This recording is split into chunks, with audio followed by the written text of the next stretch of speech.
ত্রয়োদশ সংসদ নির্বাচনে বিপুল সংখ্যাগরিষ্ঠতা নিয়ে জয়লাভ করায় বাংলাদেশ জাতীয়তাবাদী দল বিএনপির চেয়ারম্যান তারেক রহমানকে শুভেচ্ছা ও অভিনন্দন জানিয়ে বার্তা দিয়েছেন অন্তর্বর্তীকালীন সরকারের প্রধান উপদেষ্টা ড মোহাম্মদ ইউনূস।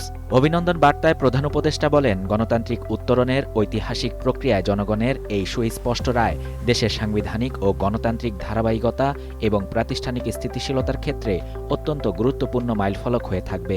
অভিনন্দন বার্তায় তারেক রহমানের উদ্দেশ্যে প্রধান উপদেষ্টা বলেন, আমি দৃঢ়ভাবে বিশ্বাস করি রাষ্ট্র পরিচালনার গুরুদায়িত্ব পালনের ক্ষেত্রে আপনার প্রজ্ঞা, গণতান্ত্রিক মূল্যবোধ ও জনকল্যাণমুখী চেতনার আলোকে আপনি দেশকে একটি স্থিতিশীল, অন্তর্ভুক্তিমূলক ও উন্নয়নমুখী পথে এগিয়ে নিয়ে যাবেন।